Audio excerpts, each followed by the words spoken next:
Salut YouTube, j'espère que tu vas bien, je te souhaite la bienvenue dans cette nouvelle vidéo. Alors aujourd'hui je voulais te parler de mes 5 applications indispensables sur macOS en tant qu'étudiant, entrepreneur, photographe et vidéaste. Que tu sois professionnel ou amateur, ces applications vont drastiquement changer ton workflow. Sans plus attendre, je vais te laisser avec la première application. Ça fait plusieurs années que je suis passé à macOS et j'ai toujours été frustré par le système de fonctionnement des fenêtres sur mon MacBook.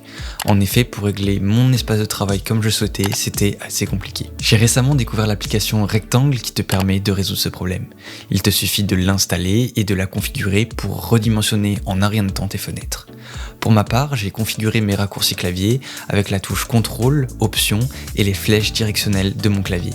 Je te laisse en description le lien de cette application, comme toutes les autres, tout au cours de cette vidéo. Je vais maintenant te parler de ma deuxième application qui est essentielle dans mon workflow, qui s'appelle SoundSource. Avant, je ne pouvais pas régler avec précision l'audio de mon MacBook, que ce soit en termes d'entrée ou de sortie. SoundSource est selon moi un système qui devrait être natif à macOS comme sur Windows, où on peut régler avec précision l'audio de chaque application.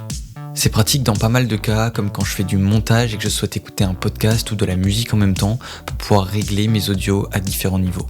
Je l'utilise beaucoup aussi quand j'enregistre des voix off avec un micro externe pour pouvoir choisir l'origine de mon entrée audio. Le seul point négatif de cette application, c'est son prix car il faut débourser une cinquantaine d'euros pour y avoir accès.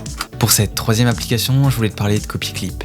Elle va te permettre d'enregistrer tous les copier-coller que tu vas effectuer sur ton Mac et tu pourras directement y avoir accès depuis ta barre de menu. La quatrième application que je vais te présenter s'appelle CommandX. Quand je suis passé à macOS, j'ai été assez déçu de voir que je ne pouvais pas effectuer des coupés-collés de fichiers directement dans mon Finder. Comme je déplace énormément de fichiers pour réaliser mes créations tous les jours, j'ai été obligé de faire des copier, coller et ensuite de revenir à la source initiale de mon fichier pour pouvoir le supprimer. Quand j'ai découvert CommandX, j'ai retrouvé cette fonctionnalité native à Windows qui me permet de gagner un temps considérable. Pour cette dernière application, je voulais te parler de PurePaste. Je pense que ça t'est déjà arrivé de vouloir copier du texte depuis Wikipédia ou ChatGPT et de vouloir l'intégrer dans un nouveau document.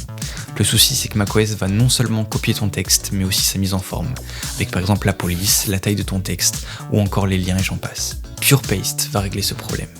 En effet, quand tu vas l'activer, l'application va automatiquement formater la mise en forme de tout ce que tu auras copié et ça va te permettre de gagner un temps considérable dans ton workflow. Et voilà donc pour mes 5 applications qui me sont indispensables en 2024. J'espère que cette vidéo t'aura été utile et inspirante. Je te laisse me dire en commentaire lesquelles tu utilises pour améliorer ton workflow.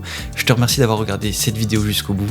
Et n'oublie pas que la créativité, c'est l'intelligence qui s'amuse. C'était César.